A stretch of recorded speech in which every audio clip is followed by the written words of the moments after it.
5월 가정의 달을 맞이해서 미로부터 보여주시는 하나님의 은총으로 우리 성도님들의 가정에 기쁨과 평강이 가득하시기를 예수님의 이름으로 축원합니다. 오늘 어린이 주일이기 때문에 자녀 교육에 대해서 말씀을 드리겠습니다. 작년에 자세하게 조금 시리즈 했고 또 3년 전에 더 자세하게 시리즈 주제로 말씀을 드려서 오늘은 간단하게 말씀을 드립니다. 오늘 본문 말씀이 구약에서 자녀 교육의 대헌장이라고 할 수 있는 잠언 22장 6절 말씀입니다.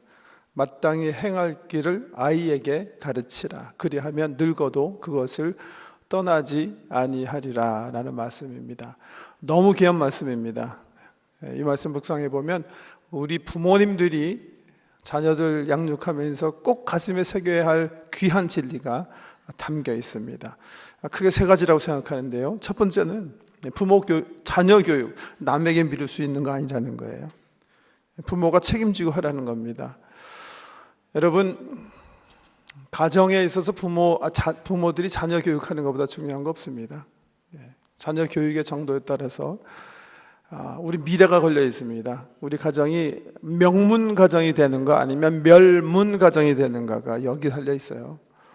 우리 시대에 우리 가정이 잘 나가고 정말 행복한데 자녀 때에서 깨지게 되면, 자녀 때에서 망가지게 되면 우리 가정은 멸문 가정 되는 거예요. 비록 지금은 힘들고 여러 가지 좋지 않은 일들이 일어나지만 우리 자녀 때에서 잘 나가게 되면 그게 바로 명문 가정입니다. 이런 귀한 일이기 때문에 남에게 맡길 수 있는 게 아니라는 거예요. 부모님들이 손수 책임지고 열심히 노력해서 우리 자녀 교육을 해야 된다, 그렇게 성경에 말씀하고 계십니다. 학교도 마찬가지죠. 학교는 부모를 돕는 곳이지 책임지는 곳이 아닙니다. 교회도 마찬가지고요. 우리 신앙교육을 부모를 도와서 하는 곳이지 신앙교육 책임지는 곳 아닙니다. 하나님께서 자녀 교육에 책임을 맡기신 분은 우리 부모님들이에요. 부모님들이 책임지고 우리 자녀들을 양육해야 된다. 아이들을 양육해라, 그렇게 명령하고 계시고요. 두 번째는 교육에 있어서 아주 중요한 원리인데, 부모님들이 자녀를 가리키는 데 있어서 시기를 잘 분별할 줄 알아야 돼요. 언제 가르쳐야 됩니까? 성경이 이렇게 얘기하고 계세요. 마땅히 행할 길을 언제? 아이 때에. 아이들이 어렸을 때 가르치라는 거예요. 그래서 늙어도 그것을 떠나지 않게. 교육학자들이 늘 우리에게 일러주는 말이지만 자녀들을 양육할 수 있을 때가 있고 양육하지 못할 때가 있습니다. 양육하지 않을 때는 그냥 놔둬야 돼요. 하지 않는 게 상책입니다. 할 수 있을 때 열심히 하시고, 하지 못할 때가 되면 깨끗하게 다녀마시고 다른 관점에서 아이들과 관계를 맺는 게 좋다는 거죠. 언제까지 우리가 자녀를 양육할 수 있을까? 그들이 성년이 되기 전까지죠. 아이 때 가르치라고 그랬으니까. 근데 언제가 아이 때인가? 성경에서 얘기하는 성년이 언젠가? 성경 창세기부터 계시록까지 뒤져보더라도 언제가 아이 때고 언제가 성년이다 말씀해 주시진 않아요. 유태인들은요 13살에 성년식 합니다. 성경에는 없지만 탈무드, 그 신앙의 선배들의 가르침에 따라 13살 되면 바 미츠바라는 아주 그냥 정말 거창한 성년식을 해요. 정말 관심을 가지고 공부해야 할 그런 어떤 문화라고 생각하는데요. 그런데 우리 보통 사회에서는 18살이 성년이라고 하지 않습니까? 우리는 유태인은 아니니까, 성경에도 없는 말이니까 우리 사회적 또 문화적 전통에 따라서 한 18살 기준으로 우리가 자녀를 양육할 수 있는 그 연령대를 잡을 수 있지 않는가, 저는 그렇게 생각합니다. 여러분 자녀가 지금 한 8살이다 그러면 한 10년 정도 내가 더 가르칠 수 있겠구나, 영향력을 미칠 수 있겠구나, 그렇게 생각하시면 되겠고요. 한 15살쯤 됐다 그러면 내가 앞으로 가르칠 수 있는, 영향력을 미칠 수 있는 때가 한 3년쯤 남았구나, 그 정도로 생각하시면 됩니다. 제 막내가 지금 19살인데요 대학교 2학년 마쳤는데요, 그쯤 되면 그냥 깨끗하게 포기하시는 게 좋습니다. 왜냐하면 안 듣습니다. 그거는 진리입니다. 왜냐하면 제 경험이 그렇거든요. 제가 대학생 때 생각해 보면 저는 더 이상 영향받지 않았습니다. 저는 저 스스로가 다 컸다고 생각하기 때문에 부모님들이 가르쳐 주시는 거, 저는 뭐 제 부모님이 제 솔직한 심정을 말씀드리면 가르치려고 하지 않으셨어요.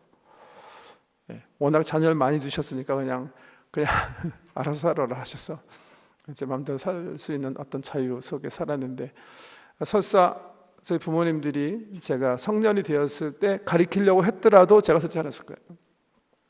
제 스스로 자신 있게 제 마음대로 이미 가진 계획대로 살고 있었기 때문입니다. 교육학자들이 그렇게 얘기하는 거예요. 그냥 성년이 됐을 땐 깨끗하게 포기하고 어떤 수익적으로 가리키는 관계에서 수평적으로 친구 같은 관계 속에서 충분한 거리를 두고 서로 존경하고 존경받으면서 관계를 맺는 게 좋겠다, 그렇게 얘기합니다. 교육적인 관점에서 때로 잘 구별할 수 있으셔야 돼요. 교육학자들은 뭐 너나 나나 할 것 없이 다 조기 교육 얘기하잖아요. 일찍 교육, 그러니까 태어날 때부터 주로 3살까지. 우리 조상들도 그렇게 가르쳐줬죠. 왜? 3살 버릇 80까지 가는 거니까. 그만큼 조기 교육이 중요합니다, 여러분. 특별히 우리 성도님 가운데 아직 어린아이들이 어린 그런 부모님들이 꽤 많이 계신데요, 열심히 공부하시고, 저는 그렇게 얘기해요. 서점에 가면 정말 좋은 책이 널려 있어요, 요새는요. 어떤 분들이 어떤 책이 좋습니까? 제가 보니까 다 좋아요. 아무 책이나 괜찮아요. 부부가 같이 읽고 같이 생각하고 의논하고 얼마든지 자기 자녀의 어떤 그 양육하는 과정에서 어플라이 할 수 있는 너무 좋은 책이 많습니다. 특별히 조기 교육 신경 쓰시고 부모님들이 가르칠 수 있을 때 열심히 지도하실 수 있게 되길 바랍니다. 이게 성경의 가르침이고요. 3번째는요, 무엇을 가르쳐야 될 거에 대해서 말씀하고 계세요. 무엇을 가르치라고 말하고 있습니까? 이렇게 이야기하고 있어요. 마땅히 행할 길을 아이에게 가르치라. 그리하면 늙어도 그것을 떠나지 아니하리라. 뭐 가르치라고요? 아이들이 마땅히 행할 길, 그리고 나이 들어서도 붙잡고 살아야 할 그 무엇, 이것을 확실하게 아이 때에 가르쳐라, 이렇게 얘기하고 있어요. 아주 구체적으로 얘기하진 않으시고요,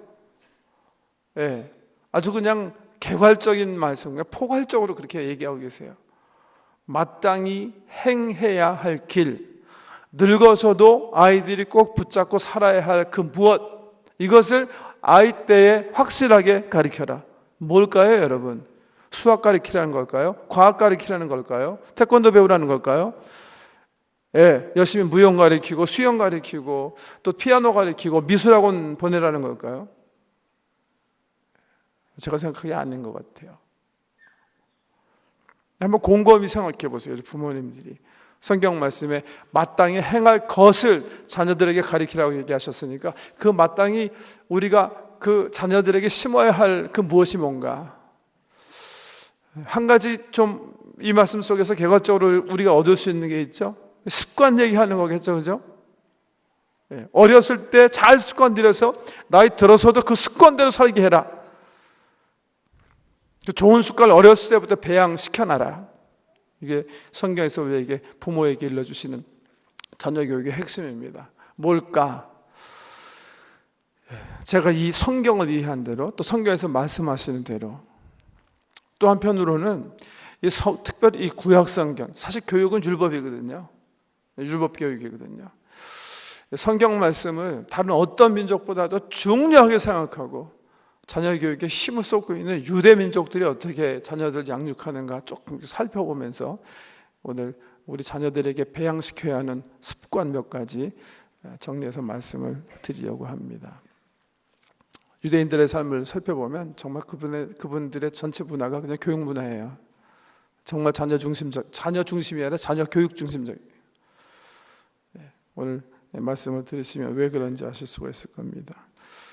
무엇을 배양해야 하는가, 무엇을 가르쳐야 하는가, 성경이 무엇을 얘기하고 계시는가. 첫 번째, 부모들이 자녀가 성년이 되기 전에 확실하게 자녀 속에 배양해야 되는 첫 번째 습관이 있습니다. 하나님 제일주의로 살게 하는 거예요. 하나님을 전심을 다해서 사랑하며 사는 사람으로 어릴 때부터 만들어놔야 돼요. 성경이 이 사실을 우리에게 분명히 가르쳐 주세요. 우리 여호와 하나님께서 이스라엘을 성민 삼으시면서 일찍이 가장 중요한 것으로 우리 부모님들에게 명령하고 계십니다. 여러분, 그 말씀이 어디 있습니까? 신명기 6장 4절 이하에 있는 말씀이에요. 이렇게 얘기하고 계세요. 이스라엘아 들으라. 우리 하나님 여호와는 오직 유일한 여호와시니 너는 마음을 다하고 뜻을 다하고 힘을 다하여 내 하나님 여호와를 사랑하라. 오늘 내가 내게 명하는 이 말씀을 너는 마음에 새기고 내 자녀에게 부지런히 가르치며 집에 앉아 있을 때든지 길을 갈 때든지 누워 있을 때든지 일어날 때든지 이 말씀을 강론할 것이며 너는 또 그것을 내 손목에 매어 기호를 삼으며 내 미간에 붙여 표로 삼고 내 집 문설주와 바깥문에 기록할지니라. 유태인들에게 성경 말씀 가운데 가장 중요한 말씀 하나 찝으라 그러면 찝는 말씀이 바로 신명기 6장 4절에서 6절 말씀이에요. 그 말씀을 이 말씀대로 살기 위해서, 이 말씀을 자기 삶 속에 그대로 살기 위해서 유태인들이 하는 게 있어요. 우리 교회 근처에 사시는 분들은 혹 유태인들이 사는 집 구입하셨을 경우에, 렌트하셨을 경우에 금방 보실 수가 있는 거죠. 그죠? 뭐예요? 여기 말씀한 대로 문설주에 히브리 단어 하나를 딱 붙여놔요. 우리가 이렇게 보면 비파, 작은 비파 모습으로 붙인 어떤 그 그림 같은 모습인데 그게 히브리어입니다. 들으라 하는 말이에요. 이스라엘아 들으라. 쉐마라는 단어예요. 쉐마. 뭘 들으라는 거예요? 여호와 하나님은 유일하신 하나님이니 너는 마음을 다하고 뜻을 다하고 성품을 다하여 주 너의 하나님을 사랑하라 하는 것이고, 두 번째는 너만 사랑할 것이 아니라 자손 대대로 주 하나님 중심으로 살게 하기 위해서, 하나님 제일주의로 살게 하기 위해서 내 자녀들에게 부지런히 가르쳐라. 이게 쉐마입니다. 쉐마. 그래서 이스라엘 백성들은요, 이 쉐마라는 기도를 매일 저녁에 합니다. 매일 저녁. 쉐마 기도문인데요, 쉐마 기도문은 지금 읽어드린 그 내용이에요. 저녁에 잠들기 전에 이 말씀으로 기도합니다. 이스라엘아 들으라. 주 여호와 하나님은 유일하신 하나님이시니 내가 마음을 다하고 뜻을 다하고 성품을 다하여 주 너희 하나님을 사랑하라. 이게 이들이 항상 드리는 저녁 기도예요. 어린아이들이 이제 태어나서 입술을 벌려서 얘기하기 시작하면 제일 처음 배워주는 기도문도 이 쉐마 기도문입니다. 어린아이들이 이 세 구절을 다 암송할 수 없을 때 아주 줄여서 가르쳐줘요. 이렇게 암송하게 해요. 이렇게 기도하게 해요. 저녁에 잠들기 전에. 여호와 하나님은 유일한 하나님이시니 내가 전심을 다하여 하나님을 사랑하라. 이렇게 기도하고 잠들게 해요. 애들이 말 배우자마자. 랍비들에게 왜 어린아이에게 이 기도를 시키냐 이렇게 물어보면 그분들이 뭐라고 대답하는지 아세요? 아이라도 잠자다가 죽을 수가 있으니까 죽기 전에 그렇게 고백하고 유언으로 남기고 죽게 하기 위해서다, 그렇게 설명해요. 이 유태인들이 죽을 때 마지막으로 고백해야 하는 단어는 바로 이 단어예요. 이 쉐마예요. 그런데 애들이 잠자다 죽을 수 있기 때문에 아이들이 말 깨우치자마자 암송해서 기도하게 하는 것도 역시 쉐마예요. 여호와 하나님은 유일한 하나님이시니 내가 전심으로 여호와를 사랑할지어다. 그렇게 얘기하고 죽게 하기 위해서. 하나님 제일주의. 유태인들이요, 이 계명을 지키기 위해서 아이들로 하여금, 자기 민족들로 하여금, 자기 가정들이 정말 하나님 제일주의로 살게 하기 위해서 다른 어떤 민족보다도 열심히 하는 게 있습니다. 그게 뭐예요? 안식일 지키는 거예요. 여러분, 유태인 랍비들에게 십계명 가운데 제일 중요한 계명이 어떤 계명입니까? 이렇게 물어보면 정말 서프라이즈한 앤서를 들어요. 우리 각자에게 물어보면 당연히 우리 1계명입니다 그렇게 대답하잖아요. 그죠? 나 외에 다른 신을 두지 말라. 이게 제일 중요한 계명 같은데 이분들은 4계명이라고 해요. 그 이유가 뭐냐 물어보면 세 가지로 설명해 줍니다. 첫 번째는 십계명을 이렇게 살펴보면 알 수 있다는 거예요. 한번 살펴보세요. 성경 마지막에 보면 십계명이 있는데 이렇게 보시면 십계명이 두 돌비에 새겼지 않습니까, 여러분?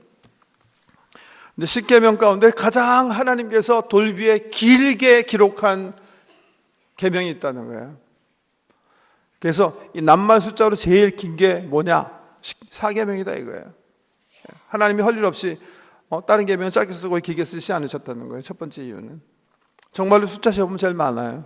두 번째 이유는 중요하기 때문에 맨 마지막에 기록하셨다는 거예요. 돌비에. 유대인은 문학의 형식상 주로 중요한 것들 나중에 기록하는 습관들이 있는데요. 하나님께서 여러 가지 계명을 기록하시면서 가장 중요한 계명들을 제일 나중에 기록하셨다는 거예요. 두 돌비에 하나님께서 계명을 기록하셔서 한쪽은 하나님 사랑, 한쪽은 이웃 사랑인데요. 하나님 사랑 제일 중요한 계명이 4계명이기 때문에 안식일 거룩하게 지키는 건 맨 마지막에 놓으셨고, 5계명에서 10계명 가운데 가장 중요한 계명이 10계명이기 때문에 10번째 계명이기 때문에 내 이웃의 집을 탐내지 말라이기 때문에 10번째 계명으로 적어놨다는 거예요. 그 이유가 세 번째 이유인데요. 그 이유는 다른 게 있는 게 아니라 실질적으로 맨 마지막 계명에 그 윗계명들이 걸려 있다는 거예요. 무슨 말씀이냐면, 예를 들면 우리 이웃사랑에 대한 개념의 관점에서 보면 부모님을 공경하는 거, 살인하지 않는 거, 간음하지 않는 거, 도둑질하지 않는 거, 거짓 증거하지 않는 거, 이게 지켜지기 위해서 사람들이 제일 관심을 가져야 되는 게 있는데, 제일 먼저 추방해야 되는 게 있는데, 그게 뭐예요? 10번째에서 얘기하시는 우리 마음속에 탐심, 이기심, 욕심, 헛된 욕망, 이거 제거하지 못하면, 이거 잡지 못하면 5계명부터 9계명까지 다 무너져 내린다는 거예요. 이기적인 사람, 자기의 욕심을 적재하지 못한 사람 부모 공경하지 않고요, 필요하면 거짓말하고, 심지어는 도둑질하고, 자기의 유익, 자기의 쾌락을 위해서 남을 망가뜨리기도 하고요, 심지어는 살인까지 한다는 거예요.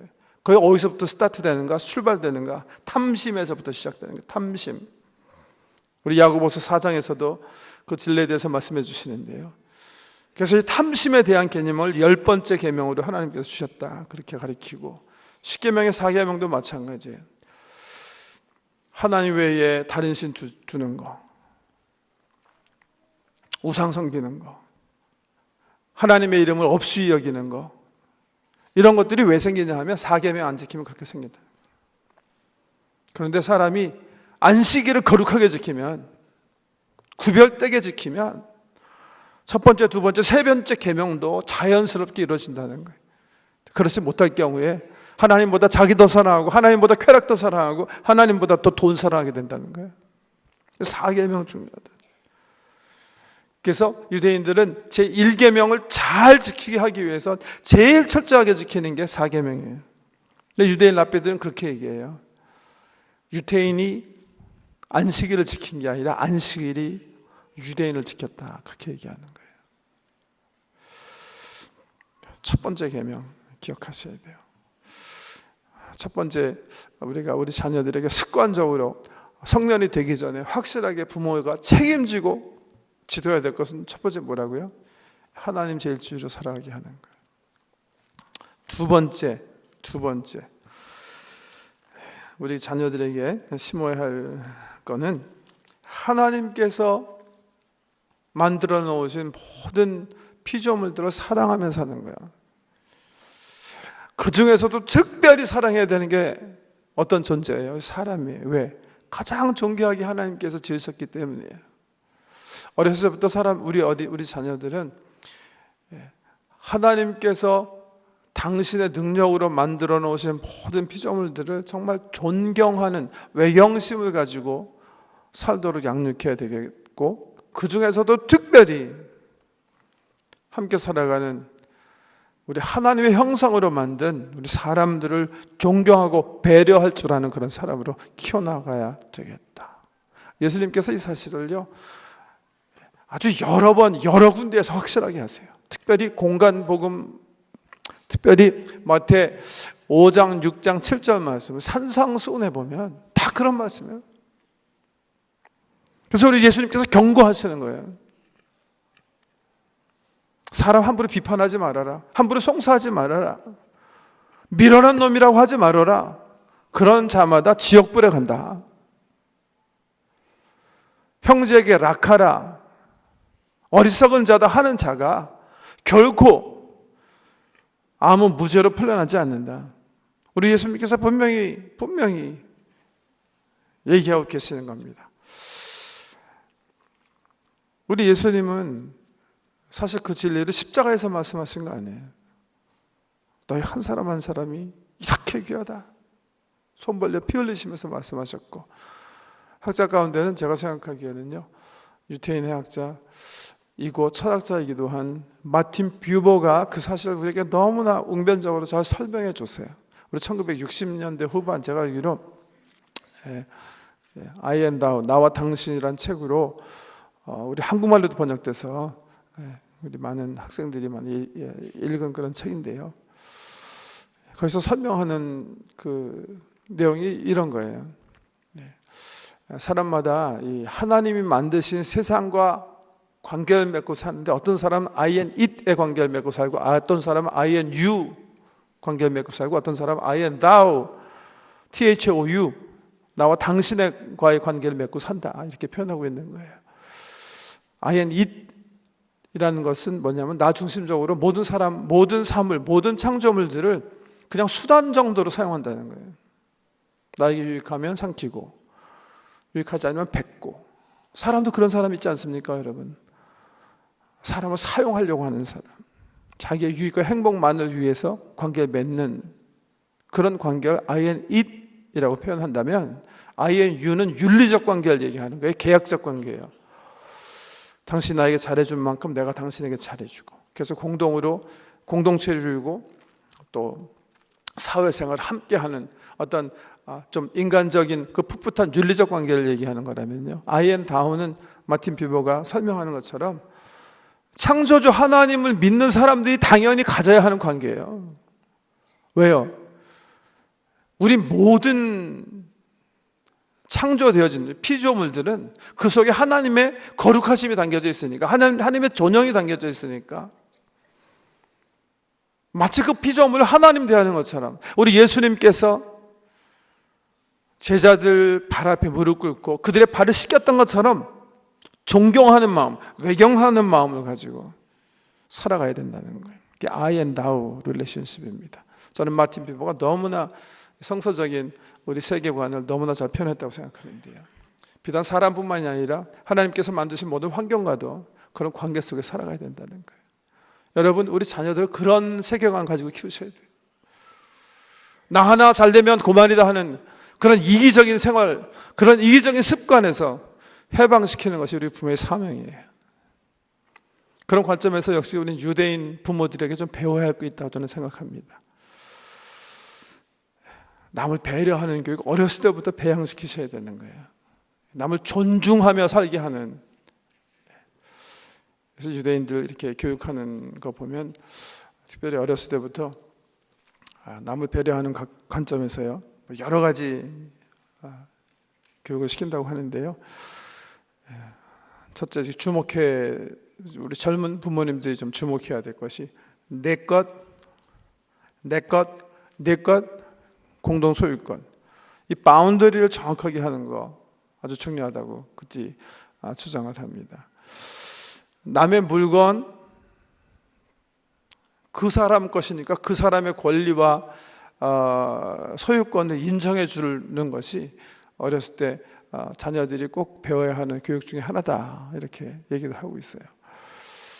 그래서 유대인 가정에 이렇게 보면 형이 연필을 쓰다가 떨어졌어요.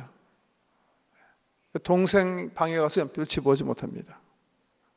집어오기 전에 반드시 동생에게 허락을 받게 돼 있어요. 그 교육을 반드시 시킨답니다. 왜? 자기 게 아니니까, 그 사람의 소유니까 그 사람의 권리를 존중해 주는 그런 교육을 철저하게 시킨다는 거고요.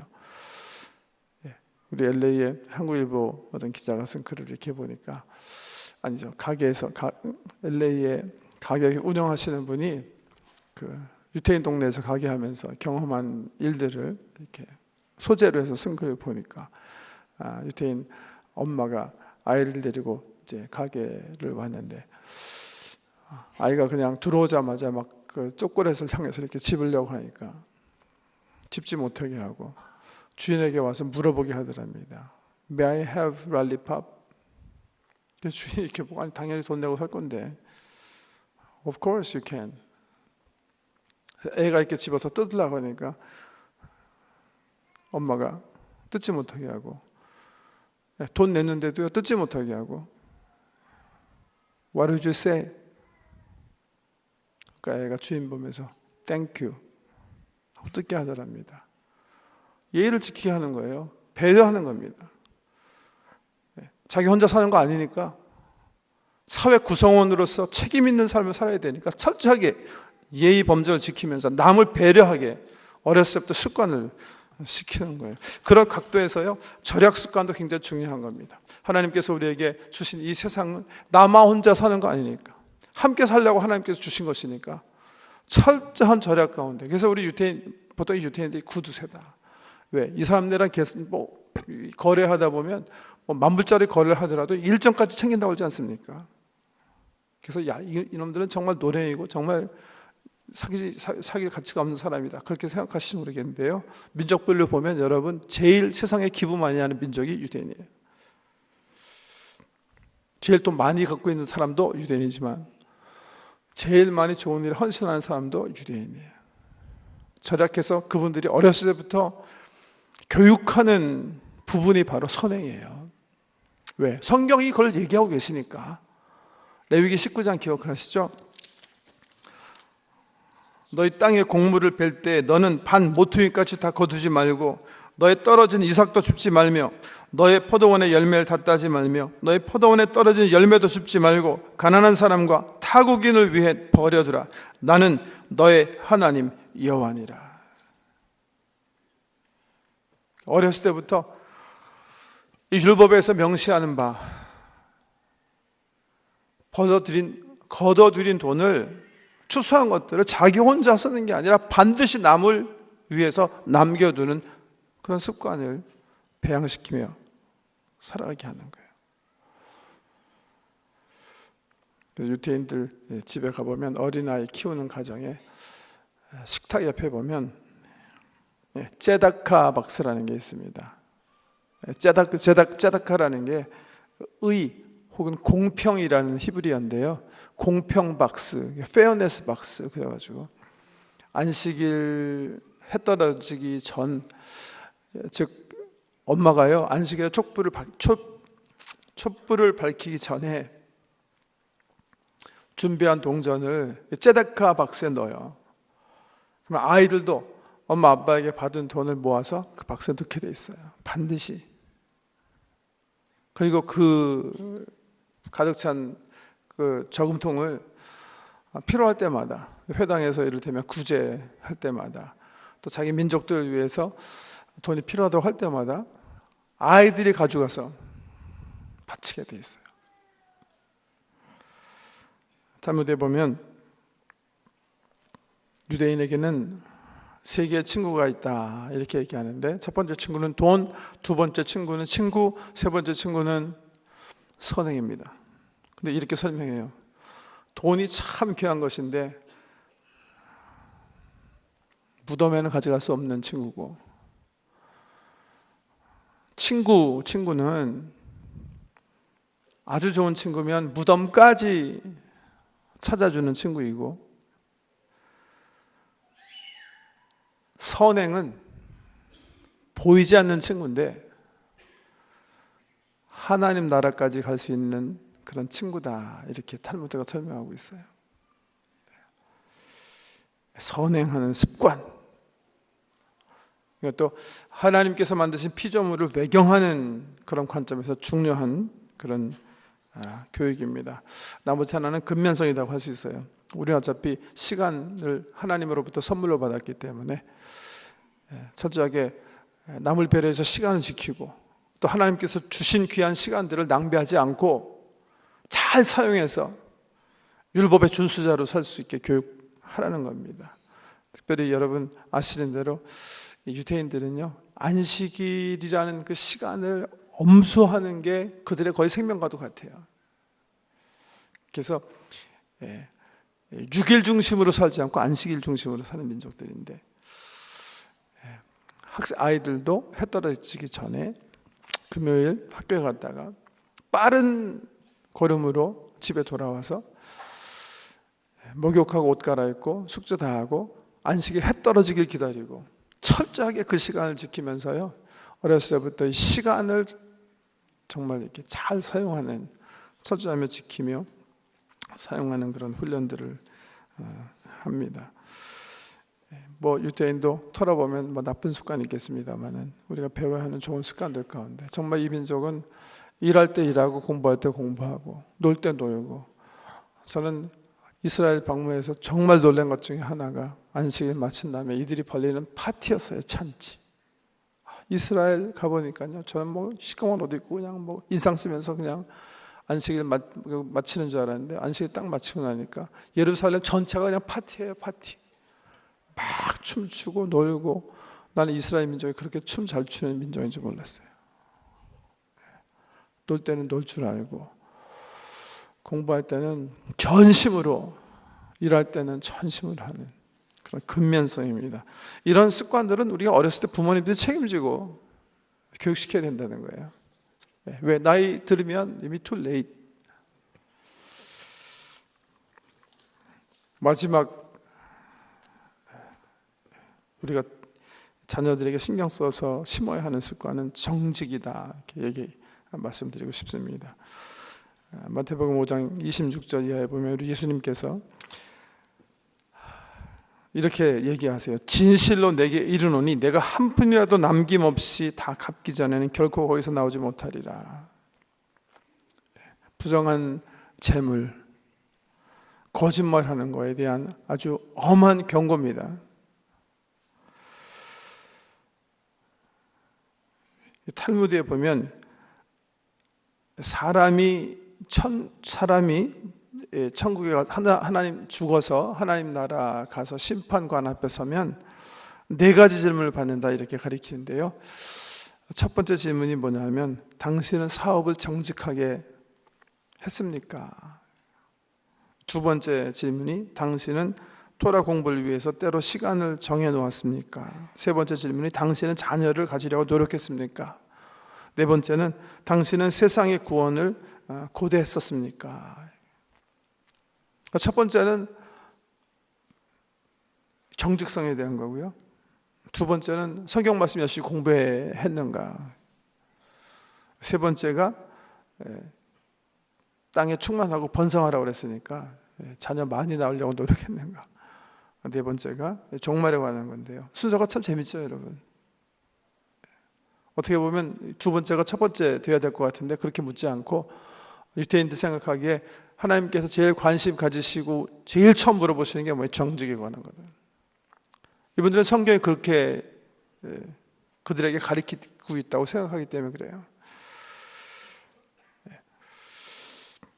레위기 19장 36절 보면 우리 주님께서 하나님의 백성들이 사업을 할 때 공평한 저울, 공평한 추, 공평한 에바, 공평한 흰 등을 확실하게 사용한 것을 명하고 계세요. 우리 주님은 좀 아까 말씀드린 말씀, 우리 이전 성경에 보면 너희가 한 홀이라도 부정한 재물이 있으면 갚아야 된다, 이렇게 얘기하시거든요. 1센트라도 부정한 이익을 취하지 말라, 이렇게 얘기하고 계시거든요. 그 말씀의 정신에 따라서 아주 정직한 생활을 할 수 있도록 자녀들을 교육해야 된다는 거예요. 손봉호 교수 아시죠? 장애사역 위해서 많이 수고하시는 분인데, 그분이 그런 말씀하세요. 제가 목격한 건, 자기가 목격했다는 건데요. 우리 어떤 부모님이 어떤 아이가 가게에서요 캔들 훔쳐갖고 나오는데, 그게 분명한데 그것을 본 엄마가 아이에게 그러더랍니다. 아무도 본 사람 없냐? 그러더니 애 데리고 집에 들어가.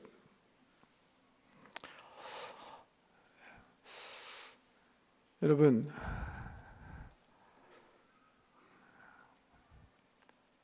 쓰레기통에서 장미꽃이 날 수 없어요. 우리 부모님들이 그냥 이 조그만 이익 때문에 부정직함을 보이는 그 양심을 버리게 하는 그런 상태 속에서 정말 멋진 자녀가 태동될 수는 없다고 생각합니다. 아이가 13살인데 여기 뭐라죠? 놀이터 여기 원더랜드 가서 보니까 12살까지는 20불 내고 13살 되면 35불씩 내야 되니까 애한테 들어가기 전에 너 물어보면 반드시 11살이라고 그래. 여러분, 그렇게 해갖고 아이 평생에 말이죠, 한 서너 번 속여가지고 한 100불 정도 더 세이브 하실 수 있을지 모르지만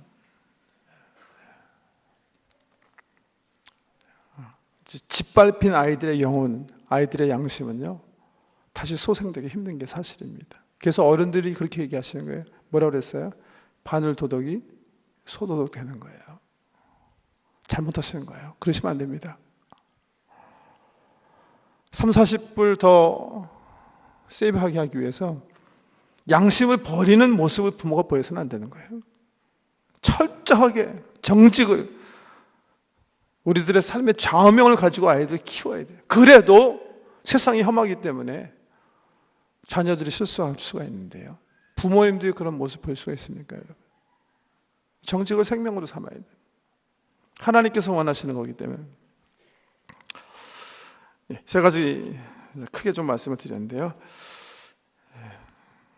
어떻게 이런 것들을, 하나님 사랑하는 거, 정직하게 사는 거, 또 정말 다른 사람들을 배려하고 존중하면서 외경심을 가지고 사는 거, 어떻게 우리가 자녀들에게 심을 수가 있어요?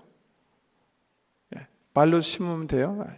말로 심어서 되는 일이면 학교에서도 가르칠 수 있고 다 다른 사람이 가르칠 수 있어요. 그게 안 되니까 자녀 교육이 힘든 거예요.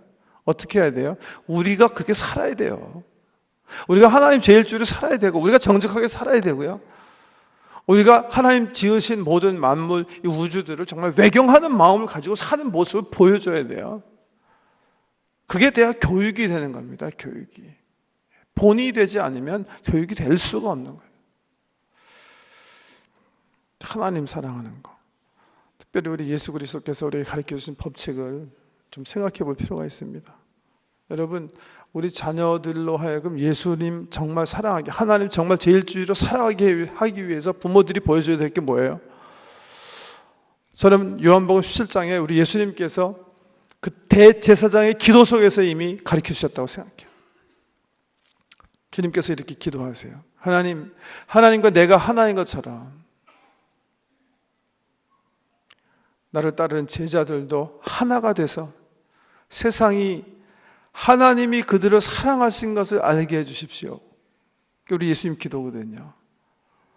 교회 일치와 전도를 딱 묶어서 우리 주님께서 기도하시는데요, 우리 자녀들이 하나님께서 자기를 사랑하시고 자기가 정말 하나님 사랑해야 되겠다, 그렇게 마음 먹게 하기 위해서 우리 부모님들이 꼭 해야 될 게 하나 있어요.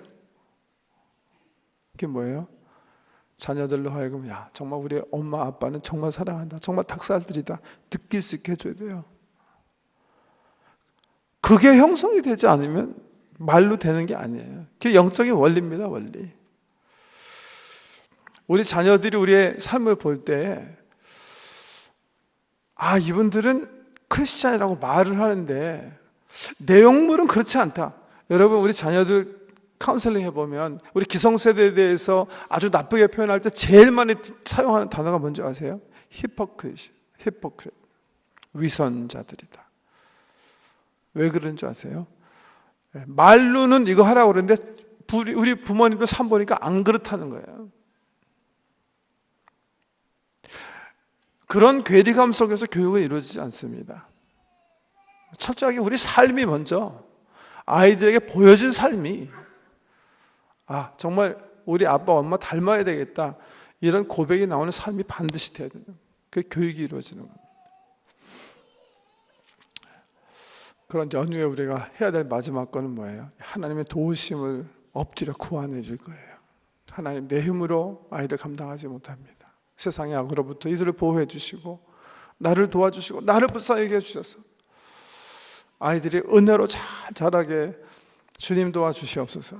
엎드려 기도하는 걸 겁니다. 아무쪼록 우리 가정의 달을 맞이해서 가정에 대해서 다시 관심을 가지고 기도하시는 우리 모든 우리 성도님들의 가정이 하나님의 말씀으로 새로워질 수 있는 그런 귀한 기간 되기를 주의 이름으로 축복합니다. 우리 주신 말씀 가지고 잠시 좀 한번 기도하기 원합니다. 한번 스스로 생각해 보시고요. 자녀 교육에 대해서 들으시면 이렇게 좀 마음이 무거우신 분들도 계실 거예요. 아니, 우리 모든 부모님들의 마음이 그럴 거라 생각해요. 저를 비롯해서 우리의 허물, 우리의 부족함을 주님께 고백하고 주의 도우심을 우리 함께 구하는 시간 됐으면 좋겠습니다. 우리 통성으로 기도하십시다.